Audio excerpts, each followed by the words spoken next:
ক্রান্ত নীলাঞ্জনার case লড়াই করার সম্পূর্ণ দায়িত্ব এবার নিজের কাছে তুলে নিল শ্রোতা বন্ধুরা। ভিডিওটা লাইক দিয়ে দেখতে থাকুন। যে মুহূর্তে কিনা কোর্টে দাঁড়িয়ে রীতিমতো রাষ্ট্রপক্ষের আইনজীবীর কাছে হেরে ভূত হয়ে যায় স্রোতের পক্ষের আইনজীবী, ঠিক সেই মুহূর্তে স্রোতের পক্ষের আইনজীবী রীতিমতো লজ্জায় মাথা হেট হয়ে যখন কোর্ট থেকে পালিয়ে যায়, ঠিক সেই সময় কোর্ট থেকে বেরোয়া মাত্রই যখন নীলাঞ্জনা কান্নায় ভেঙে পড়ে এবং বলতে থাকে যে শেষ আশাটুকু ও হয়তোবা জলে গেল, এবার আর কোনো মতে আমাদের বাচ্চার কোনো রকম কোনো আশা নেই। ঠিক সেই মুহূর্তে স্রোত বলতে থাকে যে না মিসদি ভাই, তুই একদম টেনশন করিস না, যতক্ষণ পর্যন্ত আমি বেঁচে আছি ততক্ষণ পর্যন্ত তোর বা ক্রান্তি ভাইয়ের কোনো রকম কোনো শাস্তির আমি অন্তত হতে দেবো না, এবং আমি শেষ অবধি তোদের জন্য লড়াই করে যাব। ঠিক সেই মুহূর্তে নীলাঞ্জনা বলতে থাকে যে সেটা কী করে হবে স্রোত, বলতো আমাদের জন্য যে অ্যাডভোকেটকে তুই ঠিক করেছিলি সেও তো রীতিমতো হেরে ভূত হয়ে সেখান থেকে পালিয়ে গেল, এবার কি হবে। ঠিক সেই মুহূর্তে সেখানে সার্থক চলে আসে এবং এসে বলতে থাকে কি শ্রুতোষিনী, এবার তুমি কী করবে বলো তো, তোমাদের অ্যাডভোকেট তো রীতিমতো পালিয়ে গেল, এবার তোমার কাছে উপায় কী আছে বলো তো, এবার কি নিজে লড়াইয়ে নেমে পড়বে নাকি, এবার নিশ্চয়ই নিজের প্রফেশন চেঞ্জ করবে না তুমি। ঠিক সেই মুহূর্তে স্রোত বলতে থাকে যে থ্যাংক ইউ সো মাচ সার্থক সেনগুপ্ত, তোমার এই আইডিয়াটার জন্য। আসলে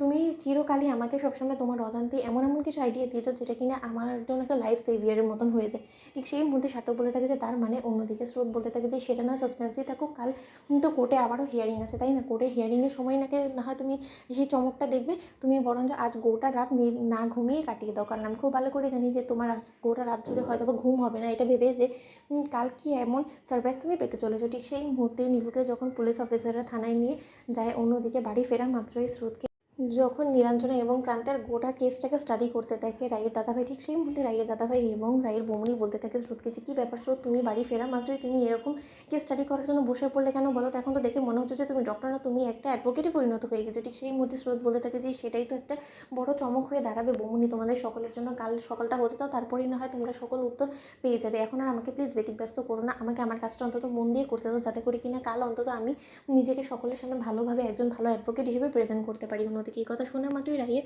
দাদাভাই বলতে থাকে যে স্রোত, তার মানে তুই কী বলার চেষ্টা করছিস। অন্যদিকে স্রোত বলতে থাকে যে দাদাভাই তুই এখন আর আমাকে প্লিজ কোনো রকম কোনো প্রশ্ন করিস না, যা প্রশ্ন আছে তোদের সকল প্রশ্নের উত্তর কালই তোরা পাবি, তাই এবার অন্তত আমাকে একা ছেড়ে দে। অন্যদিকে নীলাঞ্জনা জেলে বলতে থাকে যে আচ্ছা ক্রান্ত, তোমার কি মনে হয় বলো তো স্রোত কী উপায় বের করবো, আমার তো কিছুই মাথায় ঢুকছে না। ও আবার সার্থককে থ্যাংক ইউ বললো কেন, লাইফ সেভিয়ারের মতন একটা আইডিয়া দিয়েছে কী সব ও বলছে, আমি আর কিছুই মাথায় ঢুকছে না। অন্যদিকে ক্রান্ত বলতে থাকে যে তোমার ছোটো বোন বলে কথা, যথেষ্ট স্বাতীর তোমার ছোটো বোন, তাই যাই করুক না কেন তুমি নিশ্চিন্তে থাকতে পারো, ও যতক্ষণ পর্যন্ত না আমাদেরকে হাজত থেকে বার করছে ততক্ষণ পর্যন্ত কোনো মতেই শান্ত হয়ে বসবে না। অন্যদিকে অফিসার খান সেখানে চলে আসে এবং এসে বলতে থাকে যে আপনাদের অ্যাডভোকেট রীতিমতো হেরে ভূত হয়ে সেখান থেকে যেখানে কিনা পালিয়ে গেল, সেখানে স্রোতস্বিনী দেবী কী এমন চমক দেখিয়ে দিবে কাল, যে যার ক্ষেত্রে কিনা আপনাদের কাল বেল হতে বাধ্য হয়ে যাবে জজ সাহেব আপনাদেরকে বেল করানোর জন্য। দেখা যাক, আমিও বরঞ্চ কাল সকালের অপেক্ষায় রইলাম। ঠিক সেই মুহূর্তে নীলু বলতে থাকে যে আমার বোনের উপরে দীর্ঘ বিশ্বাস আছে।